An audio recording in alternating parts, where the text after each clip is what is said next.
Y con un fuerte aplauso recibamos a toda nuestra iglesia en línea, por favor, que se conecta desde diferentes lugares de Colombia, del mundo. Muy bien, iglesia. Hoy seguimos con nuestra serie Crecer, una serie bien especial que nos ha regalado Dios de una manera única y que podemos redondear un poco más, profundizar, buscar, socavar, ir más profundo a las raíces del crecimiento. Recuerde que un árbol, cuando tiene buenas raíces, garantiza buen crecimiento, y eso es lo que queremos, que usted se cimiente en la palabra y que encuentre una raíz para crecer, una justificación de alguna manera para que usted abra ese pensamiento y se realice realmente como un hijo de Dios. No solo porque los hijos de Dios no somos aquí simplemente luz en donde es la luz, que es la presencia de Él, sino que realmente somos luz en medio de las tinieblas. Amén. En el libro La locura de Dios de Nick Ripen, se llama así, La locura de Dios, encontré una historia que me llamó mucho la atención, pero sobre todo, más que una historia, encontré un título de un capítulo que me gustó mucho, que no es el título de esta enseñanza, pero es la antesala hacia donde quiero llevarle en esta mañana, donde yo creo que Dios me ha hablado para llevarle en esta mañana. Este libro, llamado La locura de Dios de Nick Ripen, en uno de sus capítulos habla de la genealogía de la fe. Y esa genealogía de la fe me gustó mucho porque hoy quiero hablarle con respecto a eso, a la genealogía de la fe, no como título, pero sí como una manera de mostrarle que nosotros no solo tenemos genealogía física, genética, porque la misma palabra lo dice, de genes, de genética, sino que también venimos de una descendencia, o ascendencia, de una genealogía de la fe. Dios no está buscando gente con fe perfectas, está buscando con gente con fe dispuestas. Si yo me pongo a socavar un poco y voy a Mateo y encuentro la genealogía de Jesús, me encuentro con una cantidad de gente imperfecta pero dispuesta, que matemáticamente, ¿por qué le hablo del libro La locura de Dios? Porque a veces para nuestro concepto, nuestro entendimiento, hay cosas que Dios ha hecho loca, que en su soberanía pues pudo haberlas evitado, como por ejemplo, hablando de la genealogía de Dios, de Jesús, usted encuentra en su árbol genealógico, comenzamos con una mujer llamada Rahab, que era la prostituta que recibió a los espías en Jericó, y de ahí Jesús aparece en su genealogía.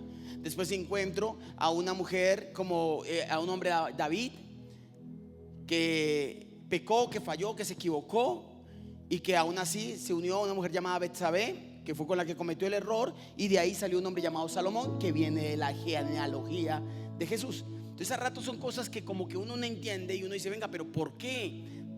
¿Por qué aparece dentro de la genealogía de Jesús si el Dios todopoderoso, el soberano, el que donde pone el dedo, destruye o construye, podía haber colocado una genealogía perfecta y no haber metido gente imperfecta dentro de la descendencia de Jesús?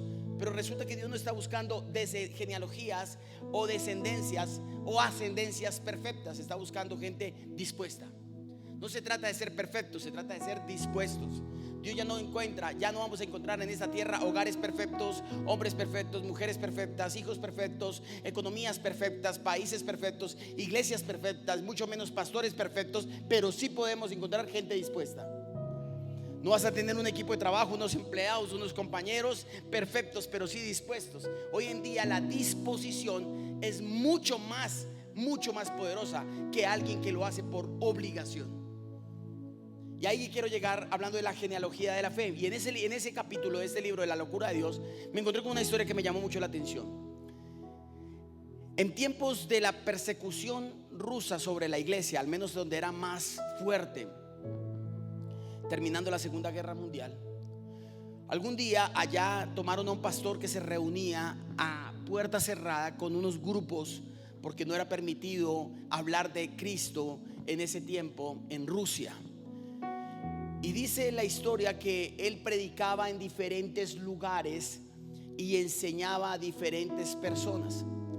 Se reunían y con los pocos textos que podían tener de la Biblia hablaban de Cristo. Él hablaba y compartía de Cristo. Algún día la sociedad más bien la política rusa, se dieron cuenta de eso. Lo tomaron preso porque estaba prohibido y lo llevaron a una zona de Siberia muy remota, muy lejana, y allá lo dejaron encerrado por mucho tiempo. Tenían una esposa y 3 hijos. Su esposa y sus 3 hijos se habían mantenido por la soberanía de Dios, se habían mantenido de alguna manera con lo poco que podían trabajar ella en tiempos severos de invierno, donde no había mucha productividad. Pero un día se acabó todo lo que tenían. Esta es una historia verídica. Se acabó todo lo que tenían y tuvo que encontrarse a las altas horas de la noche ya comiéndose lo último que había en su casa, dice la historia. Partieron el último pedazo de pan, tomaron el último té caliente, y sus hijos le preguntaron a su mamá qué iban a hacer para más el otro día. Ella le respondió: esperemos la soberanía de Dios, que Él siempre nos ha cuidado y nos cuidará. La historia es que había un diácono de esa iglesia que estaba en su casa a unos 30 kilómetros de distancia, a diferencia donde vivía aquella mujer que era la esposa del pastor que estaba preso. Y el Señor le habló a él, y le dijo: toma todo lo que han recogido de la iglesia, los cultivos, la comida, recoge todo lo que más pueda y vete para tal lado, y ve y busca a la esposa del pastor y a sus hijos que están muriendo de hambre. Este hombre, entre la obediencia y la lógica, le preguntó al Señor. Él estaba hablando, dijo que fue un encuentro personal con el Señor. Le dijo: pero ¿cómo crees que voy a salir a estas horas de la noche con este tipo de nieve, unos 10 grados bajo cero, ¿sí? Donde yo camine 30 kilómetros, me voy a morir, mi caballo o el caballo también se va muy seguramente a congelar y vamos a morir y ni siquiera vamos a llegar a ese lugar? ¿Cómo pretendes que yo vaya y cómo voy a regresar? Así tal cual lo dijo. ¿Cómo voy a regresar? ¿Cómo podré volver a mi lugar seguro? Y Dios le dijo, es que esta respuesta fue la que más me encantó de este hombre que quedó escrito. Dijo: no tienes que volver, solo tienes que ir. No tienes que volver, solo tienes que ir. Y así he titulado la enseñanza en esta preciosa mañana. Nuestra genealogía de la fe no es para volver. Nada de lo que pasó en tu vida y en mi vida fue para volver o para mirar atrás. Todo lo que Dios ha obrado en ti y en mí es para ir y no para volver. No tienes que volver, solo tienes que ir. Colóquese en ese punto, que Dios le diga: Diego, es que usted no tiene por qué volver, solo tiene que ir. O sea, técnicamente hablando de lo que Dios le está diciendo, usted va a llegar, va a entregar eso, pero seguramente no va a poder regresarse, porque seguramente va a morir. Él escribía: yo creía que iba a morir porque Dios me lo dijo. No tienes que volver, solo tienes que ir. Hay cosas en el crecimiento, hablando de la serie Crecer, donde Dios nos la ha dado no para mirar atrás, no para volver atrás, sino para ir a donde Él quiere que vayamos. Usted tiene que tomar esta palabra para que entienda que usted tiene que admirar lo que queda de este año y no volver a lo que no hizo en este año. Usted no tiene que volver a mirar quién perdió, quién se desistió de su vida, quién se apartó de su vida, sino esperar y creer que Dios va a añadir lo que ha de ser. Por eso te lo vengo a decir: no tienes que volver, solo tienes que ir. Esa fue la palabra o la respuesta que Dios le dijo a aquel hombre, y a mí me impactó eso. Porque a veces hay cosas en nuestra vida que nos hacen volver, y Dios nos está diciendo hace rato: no tienes que volver, solo tienes que ir. ¿Está conmigo? Esta historia me gusta mucho porque habla de esa genealogía de la fe, de esa palabra llamada ascendencia y descendencia. Ascendencia, volver; descendencia, ir. Y ahí es donde yo quiero hablar sobre eso en el día de hoy. La fe, para el que le gusta anotar, la fe es creer. Creer es crecer. Esto es así. La fe es creer y creer es crecer. Anote esto: creer para crecer, crecer para crear. Algún día le enseñé eso a la iglesia. Creo que fue uno de los eslogans de unos encuentros que hicimos. Creer para crecer y crecer ¿para qué, iglesia? Para crear. Dios estaba salvando la descendencia de aquel pastor que había estado preso, que con los años murió preso, lo asesinaron, le dieron una orden de muerte por predicar el evangelio, pero su descendencia, su generación, esos 3 niños que estaban en aquel lugar, terminaron extendiendo el evangelio por gran parte de Rusia. Dios sí está preocupado por la genealogía tuya. ¿Qué va a suceder? ¿Qué tiene que ver todo lo que pasó en tu vida? Y por qué lo que hoy eres es mucho de lo que alguien algún día fue en tu genealogía y en mi genealogía. Aunque imperfectos, pero dispuestos. Déjeme hablarle un poco para traer a contexto lo que quiero llegar. Como alguien creyó hace muchos años en mi familia para que nosotros, esta generación, creyera, o más bien creara lo que ellos creyeron. En la genealogía de la fe, alguien creyó para que tú y yo creáramos. Por eso es que tú y yo tenemos algo más de lo que tuvieron nuestros ancestros.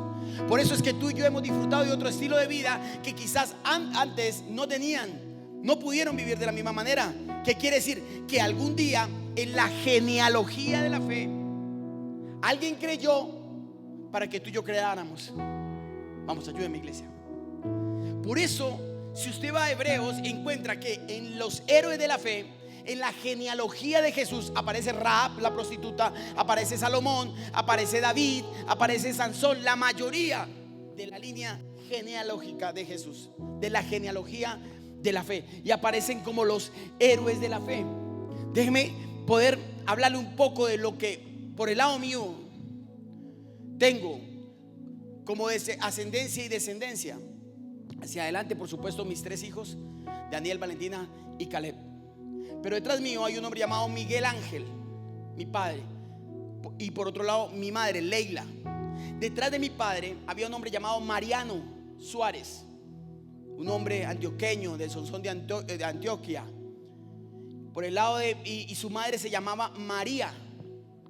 Detrás de mi abuela María había una mujer, hasta ahí llega por el lado de mi papá, una mujer llamada Guadalupe, mi bisabuela. No conocemos más de la historia de mi papá. Por ahí, hasta ahí llegamos, hasta la bisabuela Guadalupe. Por el lado de mi madre, sí hay más y llegamos un poco más lejos. Por el lado de mi madre había mi abuelo se llamaba Roberto, mi abuela se llama Bernarda. Por el lado de mi abuelo, mi bisabuelo se llamaba Rubecindo y mi bisabuela se llamaba Josefina. Por ahí llegamos, hasta ahí llegó mi mamá, no me supo dar más información. Por el lado de mi abuela materna, mi abuela Bernarda, sí está la historia mucho más larga. Mi bisabuelo, que lo alcancé a conocer, se llamaba Evangelista. Mi bisabuela se llamaba María de los Santos, creo que es María Santos. Pero por el lado de mi bisabuelo Evangelista, el padre, o sea, mi tatarabuelo se llamaba Andrés. Desde por allá viene mi nombre. Andrés se llamaba mi tatarabuelo. El abuelo de mi bisabuelo se llamaba así.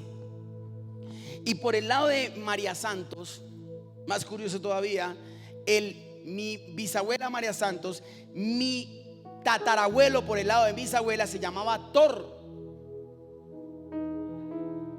De ahí que me traje mi vasito de Thor, ¿sí? Por eso yo soy Andrés Pastor, más o menos. Creo que por ahí fue que se dio la casualidad.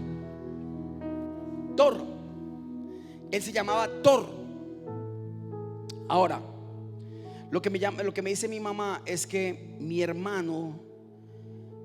los hermanos de mi bisabuelo, todos tenían nombres se llamaban Andrés, Evangelista, Apóstol. O sea, mi tatarabuelo Andrés les puso Andrés, Evangelista, Apóstol, Marcos, tenía un tío que llamaba Pedro, Juan. O sea, todos eran nombres con una referencia bíblica. Entonces comencé a hacer la genealogía de la fe mía y me encontré que por el lado de mi mamá viene toda la descendencia. Ella decía que eran cristianos, que profesaban la fe cristiana desde el tatarabuelo. Por el lado de mi mamá, por el lado de mi papá solo era café y caballos en ese entonces. Ahora, ¿por qué le estoy hablando de esto, iglesia? Porque usted, mucho de lo que usted es hoy, hasta su nombre, tiene una genealogía de la fe.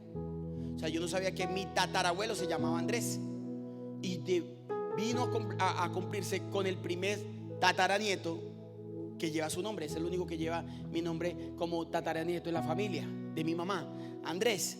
Ahora, ¿por qué le hablo de esto? Porque así mismo pasó con la genealogía de la fe de Jesús. Y así mismo viene pasando en muchas cosas en nuestra vida. Y ya le voy a llevar al texto bíblico, como el apóstol Pablo cita esto de una manera y habla de la fe, de una fe, como la fe, porque como le dije al principio, vuelve a poner, hija, creer para crecer y crecer para crear. Tiene que ver con la fe. Por eso el título, parte el libro, el capítulo que le dije, hablaba de la genealogía de la fe, de esa gente que tuvo algún día fe que no sabemos. Yo no sabía la fe de mi tatarabuelo, pero hoy esa fe se hizo realidad con su tataranieto sirviendo a Dios. Y no solo uno, 3 tataranietos de él por el lado de mi mamá servimos a Dios, o en un tiempo, una temporada, se sirvió a Dios como lo estamos sirviendo en estos momentos. Ahora, ahí no quedan las cosas, no queda ahí. Yo siempre he creído en las diosidencias, por eso yo me he tomado la tarea de mirar hacia atrás, al menos en mi familia, el lado de mi familia, y encontrar esa genealogía de la fe que algún día alguien tuvo fe, y que gracias a esa fe yo hoy pude crear un escenario diferente, y estamos intentando crear una familia diferente, una sociedad diferente. Ahora, hablando de diosidencias, déjeme hablarle un poco más allá para llegar donde quiero llegar. En el año 1946, por la casa de mi padre pasó un pastor llamado Rocha. El apellido era Rocha, con un pastor también llamado Pablito, le decían así, Pablito Herrera. En 1946 llegó el evangelio a la casa de mi padre por medio de 2 misioneros que pasaron por la finca. Pasaron en una temporada muy fuerte. Usted sabe que en el 46 estábamos casi prácticamente en una guerra civil en Colombia, ¿sí? Y pasaron por ahí y evangelizaron la casa de mi abuelo, de mi padre. Estos 2 hombres, Rocha, el pastor Rocha, y el pastor Pablito Herrera. En ese momento ellos se hicieron ahí, mis abuelos los recibieron en la casa, pero eso despertó un problema para la vida de mi abuelo, porque en ese entonces la política era muy sectaria y la religión también lo era. En ese entonces, en esos pueblos antioqueños, el párroco o el padre o cura tenía más poder que el mismo comandante de la policía y que el mismo alcalde del municipio. Tenían un poder demasiado fuerte. Es más, todo se movía por medio de la religión, ¿sí? Y en ese entonces hubo una ola de tanto de cristianos como de católicos que se volvieron sectarios, y les tocó unirse a uno de los 2 lados. En ese entonces liberales y conservadores. Y resulta que mi abuelo era liberal y el párroco del pueblo era conservador, pero era un hombre muy fuerte. Ese párroco constantemente provocaba al abuelo. El abuelo tenía arriba de los 80 años, murió de 96 años, mi abuelo Mariano. Y arriba en el pueblo, porque él vivía en la finca, pero en el pueblo tenía una tiendita. Entonces el párroco pasaba en las procesiones, se paraba al frente de la tienda de mi abuelo y con agua bendita lo maldecía. Y pues en ese tiempo la generación era muy fuerte. Entonces mi abuelo era provocado constantemente, porque el párroco se enteró que mi abuelo había recibido unos misioneros cristianos en el pueblo, y desde ahí fue objetivo militar con mi padre, con mi abuelo. Mi padre tenía 14 años cuando todo eso sucedía cerca de él. Un día, un vecino que era conservador, pero eran vecinos muy amigos de mi abuelo, lo llamó y le dijo: Mariano, le quiero contar esto. Hay una orden por el comandante, por el párroco del municipio, donde usted tienen la orden. En estos días van a venir, a usted lo piensan colgar. Así dijo el vecino. El párroco dio la orden de que lo tienen a usted que colgar, porque usted es un hereje y usted trajo a los evangélicos y protestantes a este municipio. Mi abuelo lo único que hizo fue recibirle el evangelio y darle dormida a 2 misioneros para que pudieran predicar. La orden era matar al viejo, a mi abuelita por supuesto también, y a mis tías, que eran 17 en la misma casa. a mis tías las pensaban violar, matar y a todos los muchachos, incluido mi padre que tenía 14 años. Le dijo: la orden está dada para esta misma noche, tienen que salirse, tienen que irse, venga para aquí, para mi casa, mientras amanece y ya miraremos qué hacemos.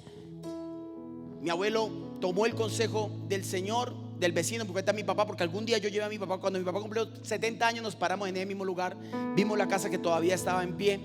Hace 20 años, mi papá tiene 90 años, y bajó mi papá a la finca del señor, se encaletó allá, y tal cual lo habían dicho, a eso de las 10, 11 de la noche llegaron, como mi papá los alcanzó a contar, como unos 50 hombres con antorchas, rodearon la casa y venían a dar el cumplido, bueno, la orden que habían dado desde arriba, que tenían que matarlos. ¿Qué le tocó hacer a los viejos?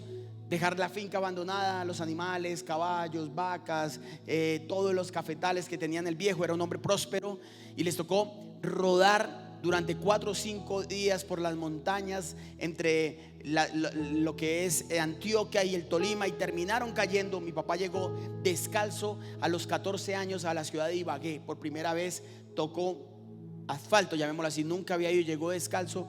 Mi papá cuenta la historia que llegaron toda esa cantidad de niños. Mi papá decía que eso parecía una gallina, y todos los pollitos detrás. Él era en los medios. Había niños que tocaba cargar, tíos que tuvieron que cargar durante 4 días, desplazados por la violencia y por el sectarismo religioso en su momento. Ahora, ¿cuál es la historia? Llegaron a Ibagué, mi papá finalmente se ubicaron. El viejito compró una casa, compró una tienda y siguió ahí trabajando el viejo hasta que murió. Con el tiempo, con los años, conoció a mi madre, se casaron. Bueno, se casaron, y una vez mi mamá, estando en una esquina por allá con mis 2 hermanos mayores, Miguel Ángel y Pilar, muy pequeñitos, mi mamá iba caminando y encontró una iglesia, escuchó unos himnos en una iglesia, gente que estaba cantando himnos con libritos, porque en ese entonces en las iglesias se cantaban con libros, no con pantallas, y así usted no canta de todas maneras.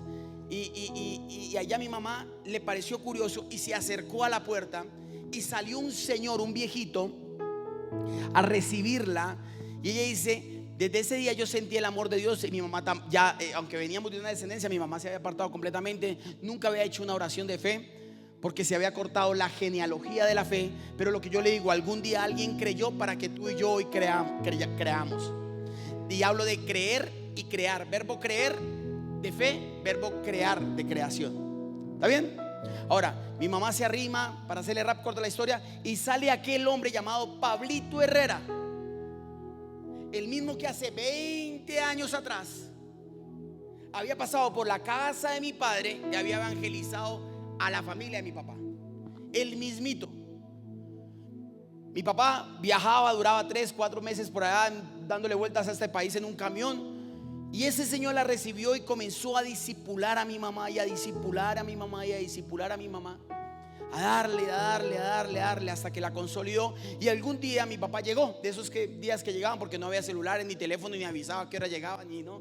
Llegó e encontró a don Pablito Herrera discipulando a mi mamá.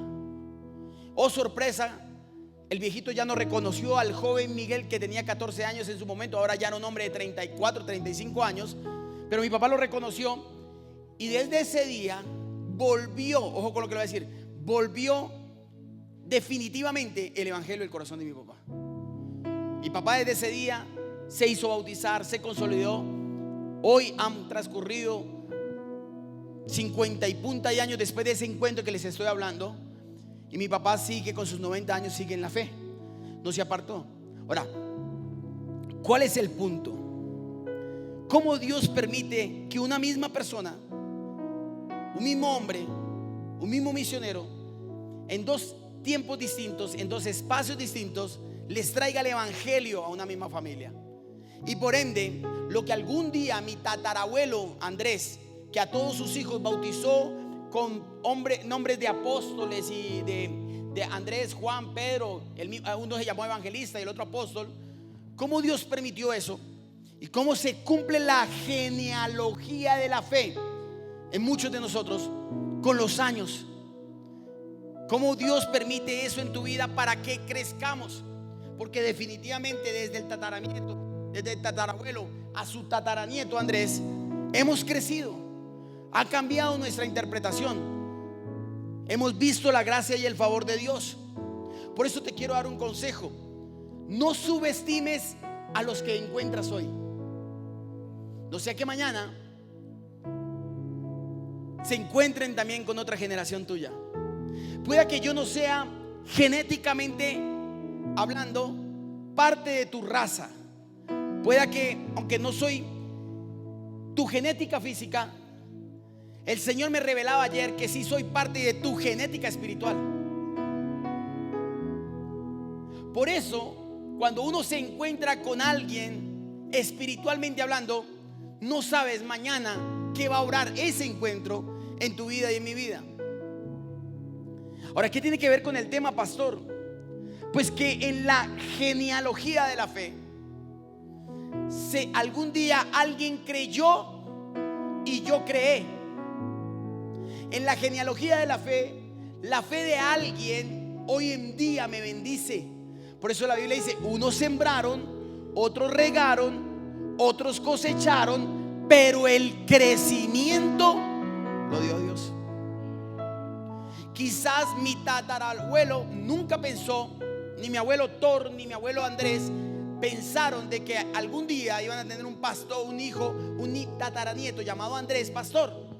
Ellos simplemente, ni mi abuelo Mariano, que perdió toda su herencia por recibir unos misioneros, pero lo que él no sabía es que al recibir esos misioneros, mañana ese mismo misionero se iba a encontrar con una de sus nueras llamada Leila, y que de ahí iba a salir una descendencia, que su nieto de esa descendencia se iba a llamar Mariano. Para que los que no saben, yo me llamo Andrés Mariano. Ríase tranquilo. ¿Sí? Entonces, esto es bien importante. Por eso con José Luis nos pusimos de acuerdo que el primer nieto que va a salir de ahí se va a llamar, el papá de él se llama Luis y yo me llamo Mariano, y se va a llamar Luis Mariano, ¿no? Firmes, bien.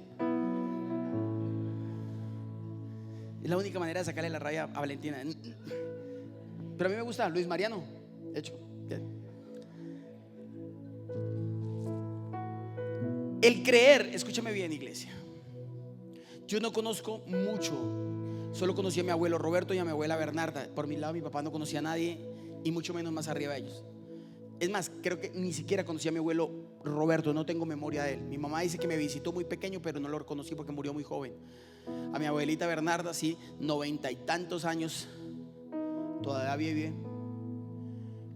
Pero lo que sí entiendo es que el crecer, crecer, no es para volver.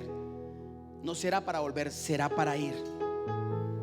O sea, lo que yo entiendo es que alguien algún día creyó para que yo creciera, para que después creáramos algo diferente. Como le dijo Dios a aquel hombre: no es para volver. No tienes que volver, solo tienes que ir. Cuando yo veo eso, yo no me voy a buscar los hombres perfectos de mi genealogía. Yo no voy a buscar la gente perfecta que me rodea. Yo voy a buscar la gente dispuesta que me añade lo que ha de ser. Por eso la Biblia es tan importante. Y aquí hablo porque yo estoy hablando hoy en día de lo que un hombre llamado Andrés, mi tatarabuelo Andrés, mi abuelo Mariano, mi tatarabuelo Thor, algún día sembraron en mi descendencia, y por eso yo puedo cumplir lo que la Biblia dice en Salmo 145 verso 4, que cada generación diga a sus hijos las grandes cosas que él hace. Y yo hoy le estoy diciendo a mi familia y a mis hijos las grandes cosas que él hizo desde un tatarabuelo.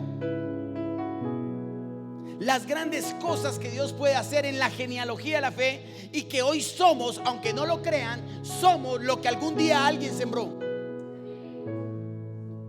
Porque esa fe yo no la sembré. Yo no fui el desplazado que dejé mis animales, mis caballos, mis cafetales botados por haber abierto las puertas del evangelio en mi casa.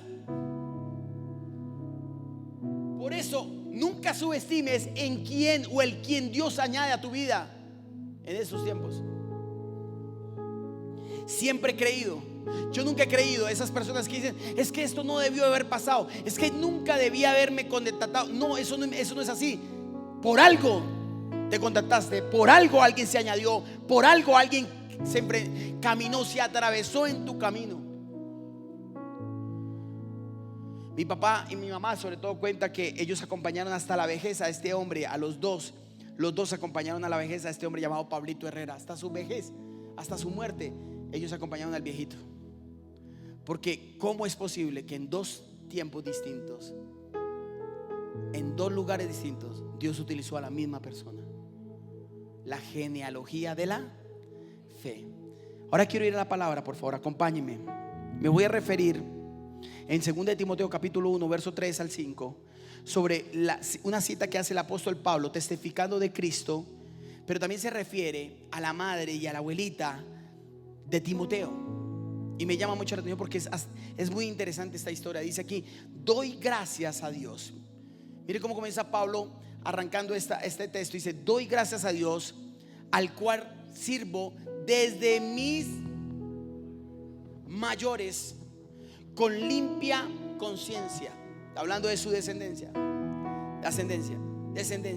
Dice acá: de que sin cesar me acuerdo de ti. Está hablando a Timoteo, de acuerdo de ti en mis oraciones de noche y de día, deseando verte, al acordarme de tus lágrimas para llenarme de gozo, trayendo a la memoria. ¿Qué les acabé de hacer? Hice memorias ayer y hoy se los pude expresar de mi descendencia. Ahora mire esto aquí, de donde vengo. Dice acá: trayendo a la memoria la fe no fingida, digo mi genealogía de fe, la fe no fingida que hay en ti, la cual habitó primero en tu abuela Loaida. ¿En qué? ¿En tu qué? Y en tu madre Eunice, y estoy seguro que en ti también. El apóstol Pablo está hablando de dos mujeres que tuvieron una característica especial y que pudieron llevar su descendencia por el camino del crecimiento gracias a su fe, que pudieron ser citadas porque fueron mujeres. Fue una abuela y una madre donde su fe tuvo unos parámetros inamovibles y que muchos podríamos aprender de ese tipo de fe. Porque lo primero que yo quiero resaltar rápidamente en esta mañana, iglesia, porque esa fe, esa genealogía de fe te tiene que hacer crecer. Yo ayer crecí en mi fe gracias a lo que yo vi de lo que Dios hizo en mi genealogía, en mi genética, allá arriba desde mis tatarabuelos. Entendí que yo no estoy aquí por casualidad, sino por propósito. Que mi descendencia, que mi gente pagó un gran precio para que yo estuviera acá. Que mucha gente que tú no conoces en tu misma casa, algún día pagaron un gran precio para que tú estuvieras acá. Y que hoy es un día para agradecer a Dios por lo que algún día alguien fue. Imperfectos, pero dispuestos. Mi familia ha sido imperfecta, incluido el que le está hablando. Yo no estoy aquí por perfecto, yo estoy aquí por dispuesto. Porque si me hubiera medido por perfecto, hubiera salido imperfecto hace rato, defectuoso. Pero Dios no está buscando gente perfecta, Dios está buscando gente dispuesta. ¿Estamos claros, iglesia? Ahora, lo primero que yo hallo en del verso 3, por favor, hija, pónmelo ahí, o hijo, es cómo comienza el apóstol Pablo. Dice: doy gracias a Dios. O sea, estas mujeres llamadas Loaida y Eunice, la abuela y la madre de Timoteo, el gran discípulo de Pablo, estaba diciendo: doy gracias a Dios por eso. Estoy agradecido a Dios porque lo que tú eres es gracias a lo que ellas fueron. Miren la importancia de saber ser hoy en día para que mañana nuestros hijos sean mejores. La importancia de ser mejores nosotros, pagar el precio nosotros para que ellos crezcan a otra dimensión.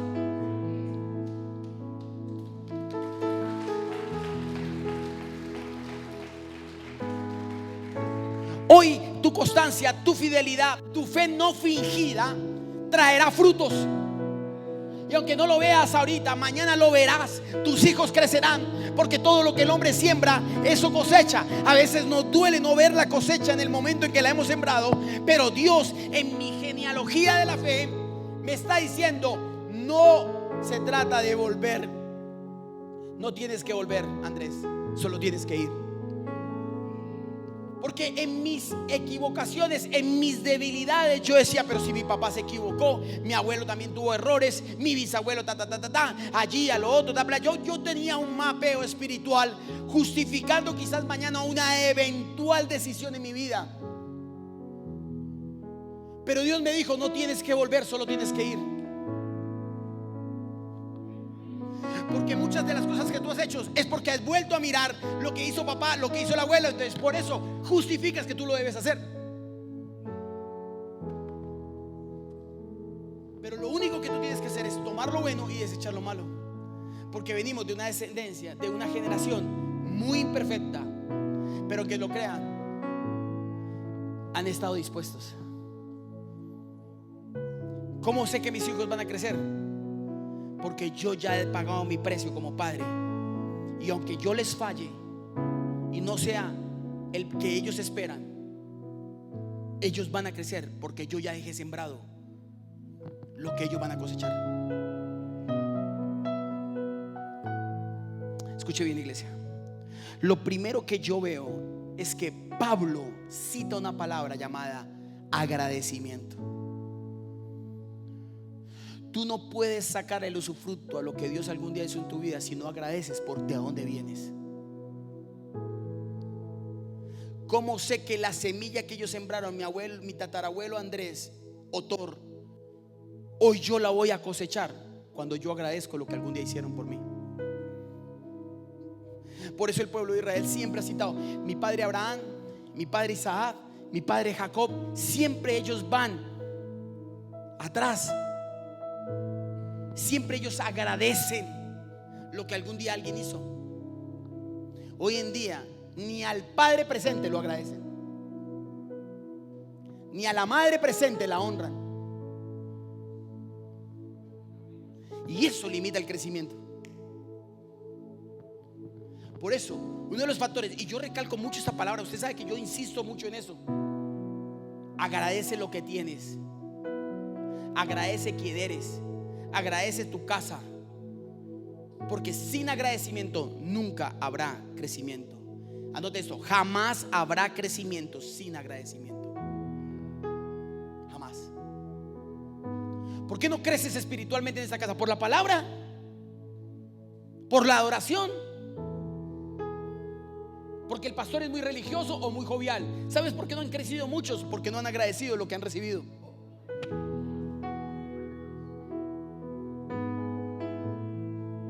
Yo agradezco la formación maltratadora que me dieron donde yo salí, de la iglesia donde yo salí, como líder, como familia de la casa. Me formaron. Yo era una joya en bruto y me pulieron lo que más pudo. Me enseñaron a tratar bien a la gente, a respetar, a ser firme en mis convicciones, pero también respetar las diferencias de la gente que llega, a ser gente. Entonces escúcheme bien, iglesia, usted tiene que agradecer para poder crecer, porque jamás habrá crecimiento sin agradecimiento. Nunca se le olvide eso. Nunca se le olvide eso. El agradecimiento es vital. Pablo dijo: doy gracias a Dios, Timoteo. O sea, al ver tu abuela, a ver tu madre y a verte a ti, yo doy gracias a Dios. Estoy agradecido. Estoy muy contento.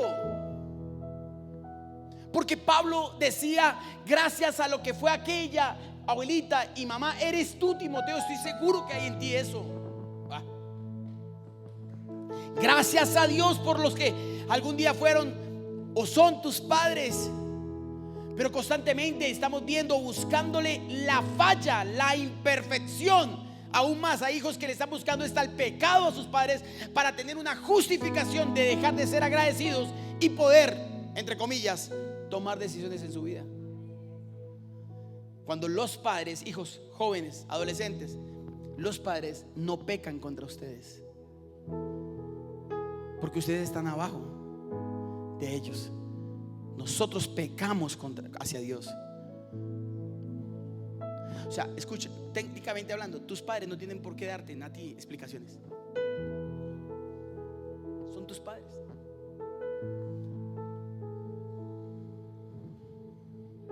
Y ese era un error que yo tenía. Mi papá lo hizo, mi abuelo también lo hizo, mis tíos lo hizo, mis hermanos también lo hicieron. ¿Por qué no lo voy a hacer yo? Dejémoslo en el tintero, ahí está. En caso de que las cosas no vayan, yo también tengo justificación. Pero Dios me habló. Pon el título de la predica: no tienes que volver, solo tienes que ir. Solo tienes que ir. Y esa es la palabra que te vengo a decir. No tienes para crecer, no tienes que volver, solo tienes que ir. Para crecer no tienes que volver, solo tienes que ir. ¿Estás conmigo, iglesia? ¿Sí o no? Agradecimiento. Pablo encontró la manera. Agradecimiento. Pablo encuentra la manera de agradecerle a Dios por la vida de Timoteo y cita la palabra agradecimiento. Una de las revelaciones más grandes que pueda haber en el crecimiento es el agradecimiento. Pero ¿cómo desarrollo el agradecimiento? El agradecimiento no es algo que usted ve por fuera, sino que usted desarrolla por dentro. Que usted realmente se llena por dentro. Por eso hace un día le regalé el principio y se lo voy a reencauchar para que se lo guarde. El que mejora por dentro crece por fuera.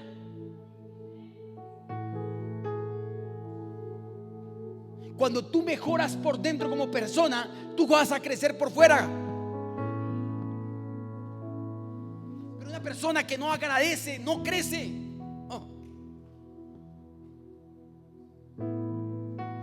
No crece. Nunca vamos a crecer, iglesia, si no agradecemos. La Biblia dice: entrad por sus atrios con acción de gracias, dando gracias al Señor. Agradecimiento. Pero nunca vas a crecer si no agradeces.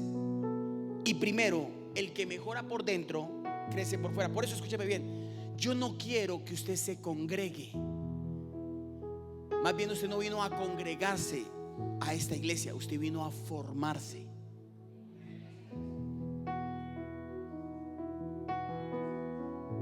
¿Sabe qué están haciendo sus hijos allá con el pastor Daniel? Creo que está dictando la clase hoy, ¿verdad? Y otro grupo en iglesia infantil, ¿verdad, Aleja? Están todos repartidos, ok. Escúcheme bien. ¿Qué están haciendo? Formándose, no congregándose. Porque la palabra congregación es gente que se añade a tu propósito. Ellos se están formando para que allá afuera se añadan los que han de ser según el propósito divino.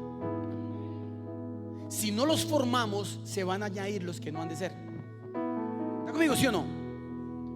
Entonces, el que mejora por dentro, iglesia infantil, y usted aquí sentado, crece por fuera. ¿Qué hizo mi genealogía de la fe? Me hicieron mejorar por dentro. Mis padres mejoraron desde que llegaron a Jesús. Yo le puedo garantizar que yo hoy soy mejor padre de lo que fue mi papá.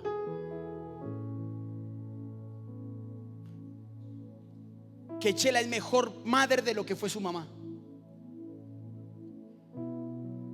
Usted, si no lo ha sido, lo será. Será mejor padre que lo que fueron sus padres. No porque ellos hayan sido malos, no, es que hemos mejorado. Hemos mejorado.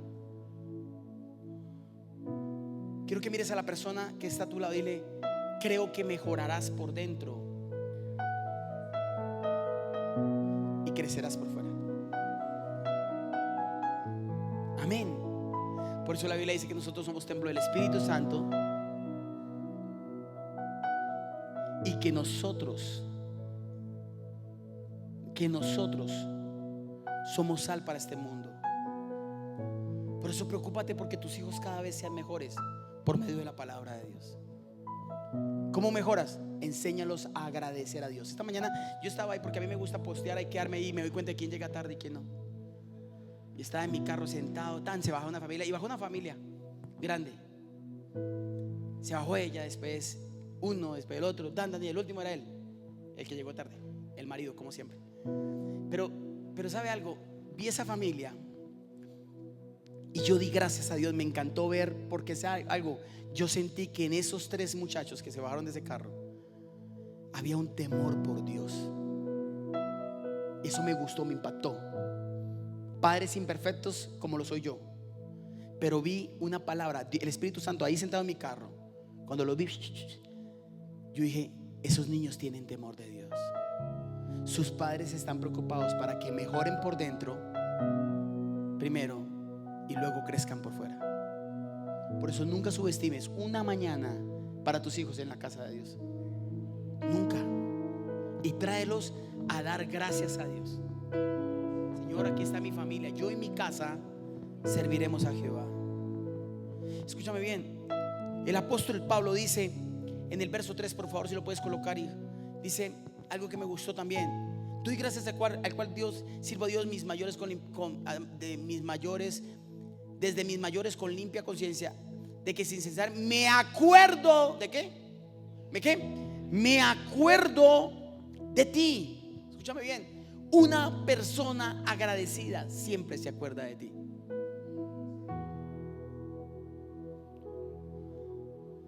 ¿Por qué no se acordaron de ti? Porque no agradecen lo que tú eres. La persona agradecida se toma el tiempo para acordarse. A excepción que usted tenga el mismo problema que yo tengo, difícil para las fechas. Si la esposa no me avisa que hoy está cumpliendo él, yucas, no me acuerdo. O si él no me dice: oye, Paulita está cumpliendo años, paz pilas, gracias. Y entonces yo escribo: hola Paulita, me acabo de acordar de que siempre es así con el bicho. Pero lo que digo es que, a excepción de eso, porque es que para meter casi 1000 personas en la cabeza es muy complicado. Pero tú siempre tienes fechas que nunca vas a olvidar, por lo general. Pablo se acordó de Timoteo porque tenía un corazón agradecido. Escúchame bien, cuando yo estoy agradecido con Dios, nota esto es una revelación, me acuerdo en los momentos difíciles de las promesas de Dios. Cuando no estoy agradecido con Dios, se me olvida de lo que algún día Dios me prometió.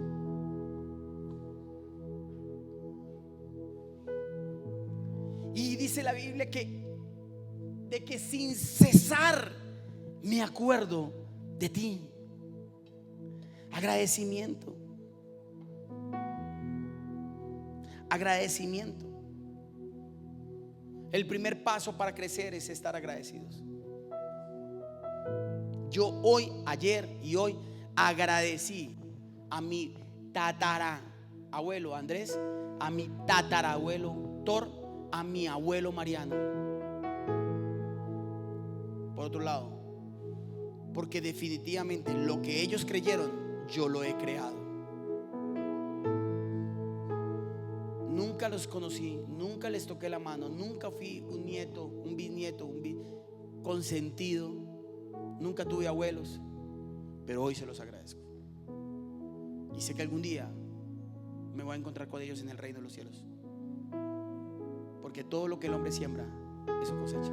Fueron imperfectos, pero un viejito metió el evangelio a su casa, y gracias a esa casa, ese mismo misionero le habló a él y le habló a mi madre, a mi papá y a mi mamá, con 20 años de diferencia y lugares diferentes, tiempo y espacio. Por eso hoy no subestimes lo que eres, quién te está hablando. Quizás mañana un nieto mío, Luis Mariano, por ejemplo, puede por allá en Francia o en Europa hablarle el evangelio a tu nieto. Uno nunca sabe Luis Mariano qué va a hacer. Ahorita Valentina usted la va a ver temblando de la piedra allá afuera. ¿Está conmigo, iglesia? Segundo, verso 4, por favor. Dice el apóstol Pablo: deseando verte Y vuelve y recita la palabra, pero ya dice acordarme. No me acuerdo, sino al acordarme de tus lágrimas para llenarme de gozo. Escúcheme bien lo que le voy a decir. La segunda palabra es que Pablo se acuerda de Timoteo gracias al testimonio que tiene Timoteo. Al testimonio. Tus lágrimas hoy, escúchame bien, hoy son dolor, mañana serán testimonios. Tus sacrificios hoy son procesos, pero cuando llegue el crecimiento serán testimonios. Porque es necesario que la gente vea en nosotros para que crea. Tu testimonio trae crecimiento a otros. Tu testimonio es vital para el crecimiento de otros. Por eso cuida quién eres. El que sabe lo que tiene, cuida lo que hace.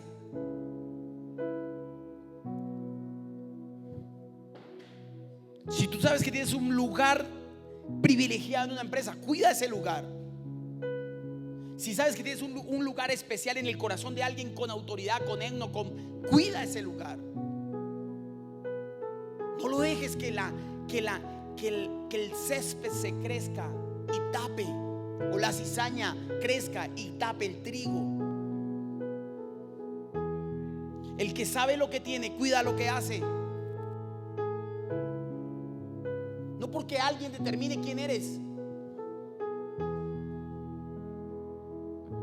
sino porque necesitas de ese testimonio para que otros crean. Si una persona honesta, Pablo estaba citando esa palabra, está diciendo testimonio. Pablo está diciendo, acordándome de tus lágrimas. O sea, Pablo era testigo de lo que Timoteo había vivido para estar donde estaba. Hay personas que han sido testigos de lo que algún día hiciste para llegar hasta donde has llegado. Todas las noches que te esforzaste por sacar esa carrera adelante.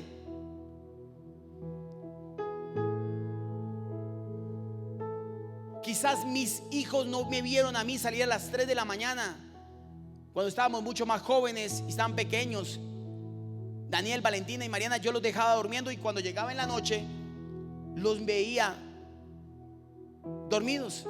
El domingo para ir a la iglesia me veían despierto, porque tenían un papá a su corta edad que se levantaba a las 3 de la mañana, hacía unas rutas de buses, trabajaba todo el día y a las 6 de la tarde guardaba ese carro y corría para ir a terminar el bachillerato en un instituto por allá en el lago, y llegaba a las 11 de la noche por terminar el bachillerato para después meternos a una universidad.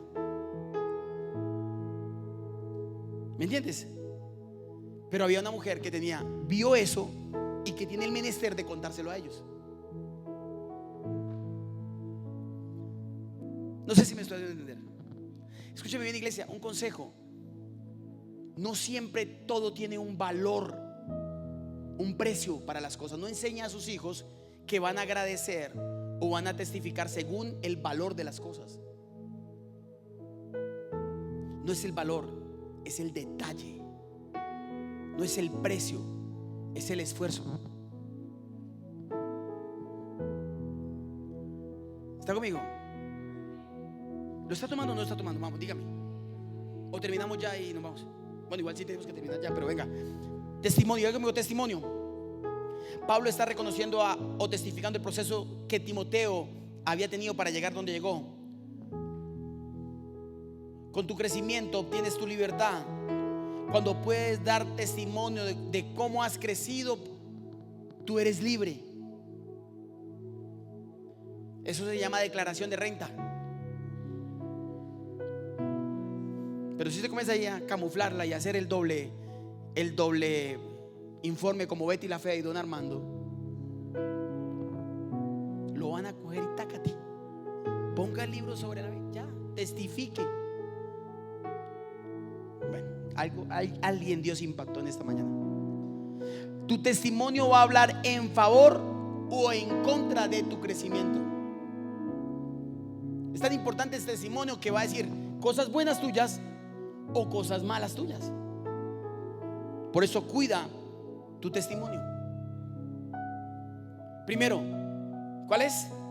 Agradecimiento. Segundo, testimonio. Tercero, verso 5, la fe. Verso 5, trayendo a la memoria la fe no fingida. ¿La qué? La fe no fingida que hay en ti, la cual habitó primero en tu abuela Loaida y en tu madre Eunice. Estoy seguro que también está en ti. Pablo le dice eso a Timoteo. La fe no fingida. Tercer paso para llegar a crecer. ¿Quieres crecer? Mantén dos cosas en tu vida: sinceridad o autenticidad. Las personas sinceras o auténticas crecen. Los que no son sinceros y son ficticios. Me sonó como medio gomelo, pero bueno. Y no soy nada gomelo, pero sí. Son gente que no crece. Por eso, y se lo digo con todo el respeto, respeto su manera de ver, compre ropa de marca original. No es que tiene la M, igualita a la de Mario Hernández, pero es Marta Azabache. No, venga, es que Marta mande a poner su propia M. Compre ropa que sea original. Porque aunque usted no lo crea, cuando usted compra las marcas casi imitación, usted está siendo desleal con el que creó la empresa.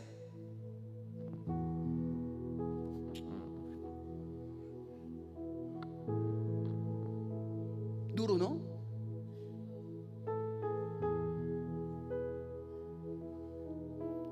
Sí. Chaqueta Nikes, no Nike o nada.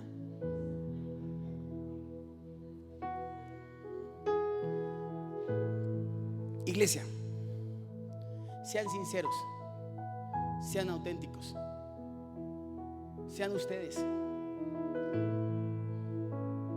Yo solo una vez en mi vida me puse corbata para predicar y hice el oso en una noche de consagración, porque Luis Carlos, que está ahí sentado, hace 13 años me puso la corbata y me la dejó muy larga. Él todos los días llegaba a consagración corbata, porque es un alto ejecutivo, llegaba con su corbata y le dije: Lucho, estábamos allí, Lucho, venga, acomódese rápido, hermano. Y llegó él, me la dejó como, no digo dónde me llegó, pero me la dejó larga.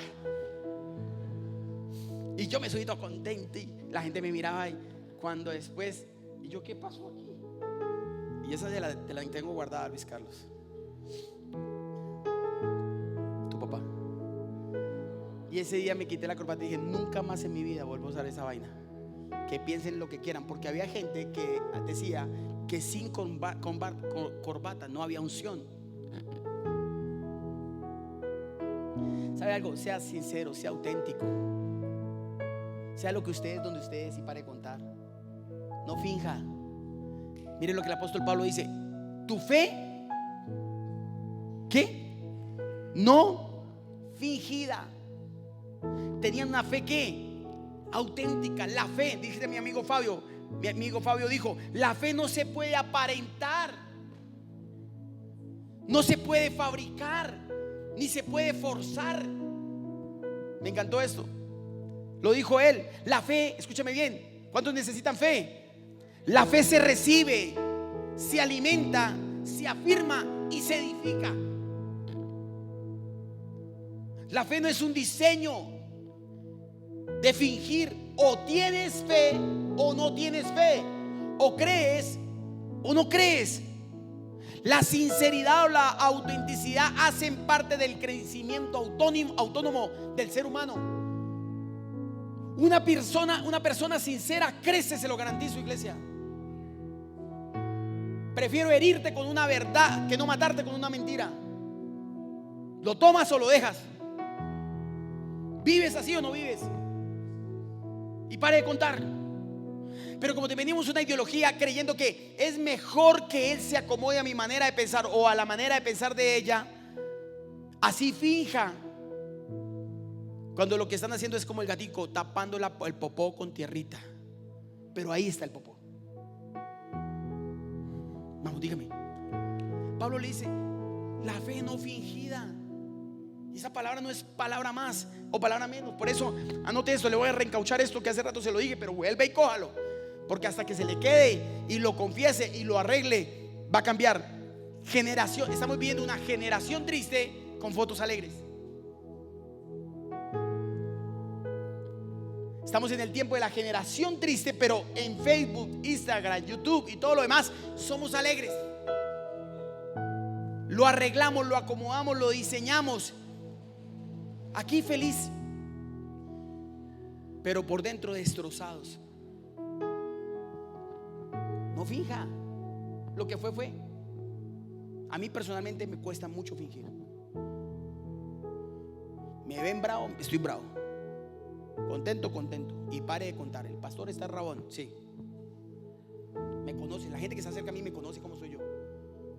No me gusta fingir. No me gusta. Y yo le digo algo a usted: sea auténtico, no finja. Escúcheme bien, anote esto: crecerás donde eres auténtico, sincero. Solo en esa parte crecerás.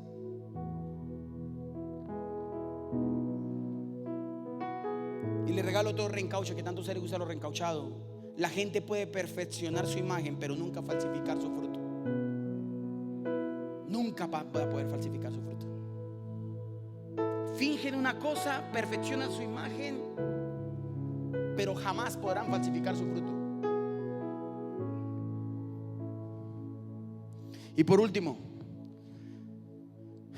me tocó saltarme hartas cosas, pero por último el verso 5 dice, en la última parte, Pablo cierra con esto y dice: y estoy, léalo conmigo por favor, que valga la pena en la pantalla, que estoy ¿qué? Seguro en ti también. Cuarto y último paso para crecer: seguridad.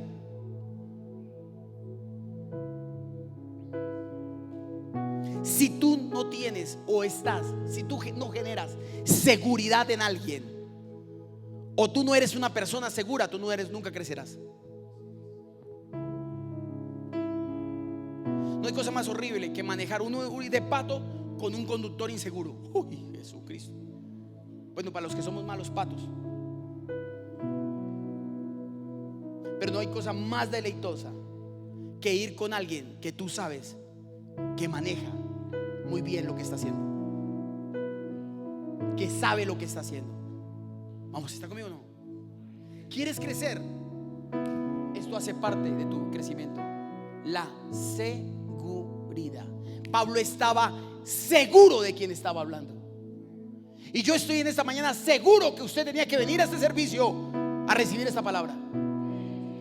Y usted tiene que estar seguro de lo que va a hacer o no lo haga.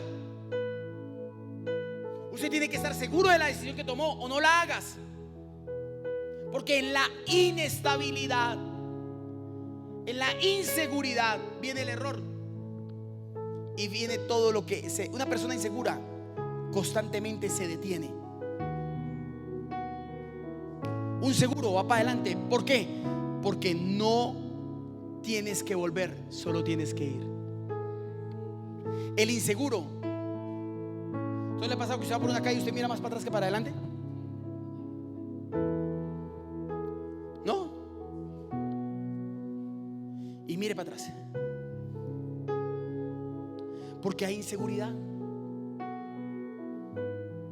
Tú tienes que estar seguro de lo que vas a hacer, porque no vas a volver, solo vas a ir, dice el Señor en esta mañana. No vas a volver, solo vas a ir. Toda persona, compañía, sociedad, relación, ministerio, visión que genere seguridad crecerá. Si la palabra a ti no te hubiera dado seguridad, no estarías acá.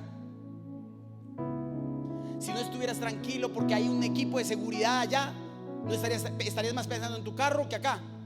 Si tu carro estuviera sobre la avenida. Por eso note esto: todo lo seguro crece. ¿Por qué tu relación no ha crecido? Porque no da seguridad. ¿Por qué no te han dicho sí para un matrimonio? Porque no eres seguro, no eres una mujer segura. ¿Por qué no han firmado ese contrato contigo? Porque ven inseguridad, no genera seguridad. ¿Por qué no te han ascendido a donde tienes que subir, ascender? No descender, ascender. Porque eres una persona insegura. Y los que tienen el poder no pueden vivir inseguros. Porque hay gente que no está segura de lo que tú puedes hacer. Seguramente Dios también no está muy seguro en algunas áreas de mi vida. Y hasta que no esté seguro no me las va a dar. Y prefiero que no me las dé hasta que Él no esté seguro que yo no le voy a fallar.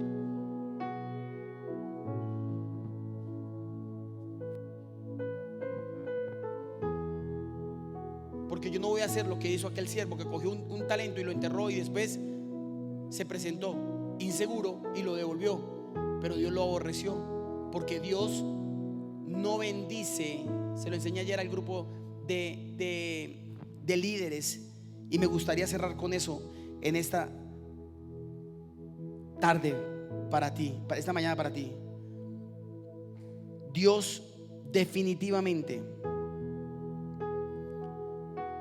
Él no puede bendecir gente que no haya hecho la tarea como se debe hacer. Dios no bendice, ya se me vino a la mente, Dios no bendice mantenimientos, Dios bendice rendimientos.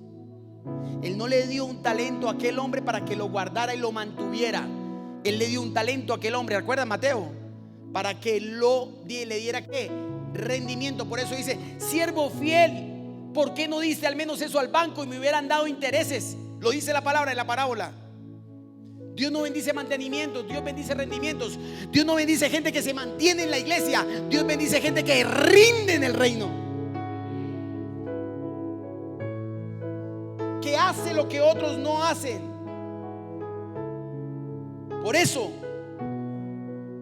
nada, escúchame bien, aire de tu casa, nada de lo que sucedió es para volver, sino para ir. Nada de lo que me ha sucedido en mi vida, personas, lugares, circunstancias, pensamientos, principios, decisiones, fue para volver, fue para ir. Amigos, socios, ovejas que están y ovejas que se van, ovejas que llegaron y ovejas que no volvieron. Nada de lo que me ha sucedido a mí ni a ti es para volver, es para ir. O sea, nada me hará apartarme del amor y de la gracia de Dios. Ni lo creado en el cielo, ni lo creado en la tierra, ni debajo de la tierra, ni ángeles ni demonios, dijo la palabra. Nada está sobre el amor de Dios sobre tu vida. No es para volver, sino para ir. Nada de lo que te pasó, la pérdida, la ausencia, la quiebra, todo lo que te ha pasado fue para volver atrás. Es para ir a lo nuevo de Dios, a crecer. Porque todo el que cree, crecerá en el nombre de Jesús. Póngase sobre sus pies, levante sus manos y dígale: Padre, no volveré atrás. No volveré atrás, iré más allá, iré más allá. Vamos, levanta tus manos, sí, conmigo. Iré más allá, no voy a volver.